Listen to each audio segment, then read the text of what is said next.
Kefir merupakan produk fermentasi susu yang berasal dari pegunungan Kaukasus di daerah bekas Uni Soviet Asia Tengah. Penggunaannya semakin populer karena telah terbukti secara ilmiah memiliki banyak sekali manfaat bagi kesehatan, seperti meningkatkan pencernaan laktosa dan toleransi pada orang dewasa, serta kefir juga memiliki efek antimikroba, antitumoral, antioksidan, antimutagenik, serta anti-apoptotik.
Di mana kami merupakan spesies jenis Lactobacilli, Lactococcus, Leuconostoc, bakteri asam asetat, serta ragi.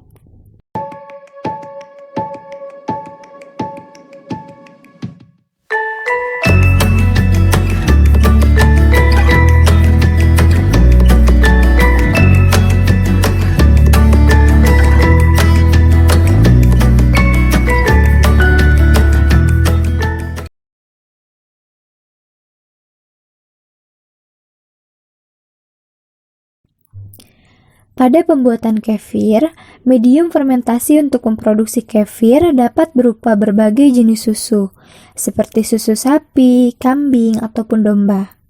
Sari pati kelapa, beras, dan sari kedelai pun dapat digunakan sebagai medium fermentasi untuk memproduksi kefir. Langkah pertama yang dapat dilakukan dalam proses pengolahan kefir yaitu susu mentah dipasteurisasi pada suhu 90 derajat Celcius selama 15 menit. Selanjutnya, susu yang dipasteurisasi didinginkan hingga suhu mencapai 25 derajat Celcius menggunakan sirkulasi air oleh penukar panas. Susu yang telah didinginkan kemudian diinokulasikan dengan 5% butir kefir dan diinkubasi pada suhu 24 derajat Celcius selama 18 jam. Pada akhir inkubasi, butir kefir akan dipisahkan melalui saringan dan kemudian sampel kefir dimasukkan ke dalam botol polietilen densitas tinggi.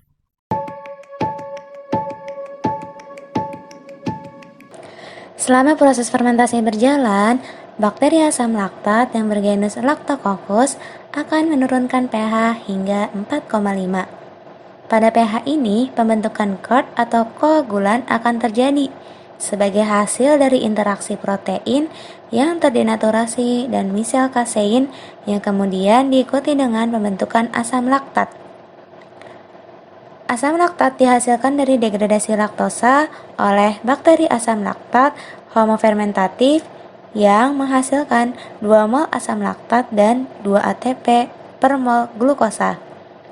Dan bakteri asam laktat heterofermentatif bersifat tidak mudah menguap, tidak berbau, dan senyawa inilah yang bertanggung jawab terhadap rasa asam dari produk akhir kefir.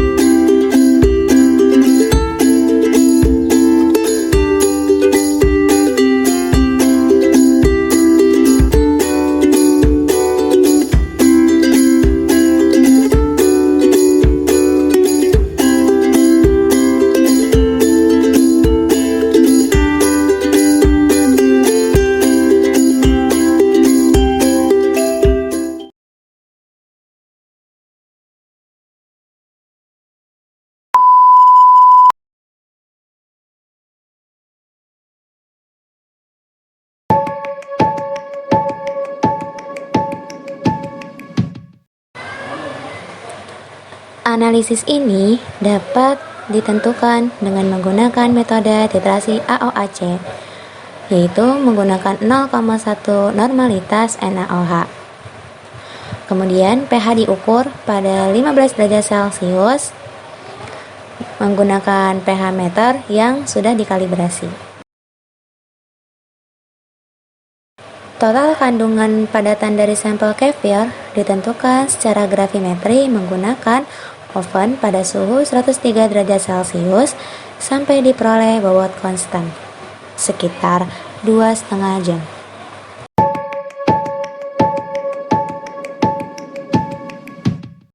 Komposisi asam amino dan komposisi asam organik dapat ditentukan dengan menggunakan HPLC dan beberapa modifikasi lainnya.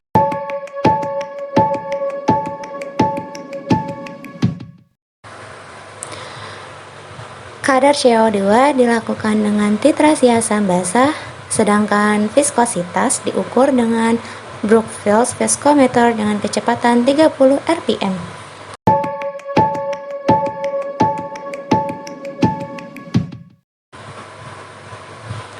Sedangkan untuk pengujian sensori dilakukan oleh 25 panelis semi terlatih.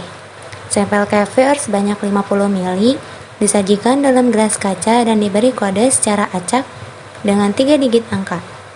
Jumlah sampel yang diuji sebanyak 12 sampel dan panelis penguji dengan metode scoring untuk atribut tekstur, rasa, dan aroma.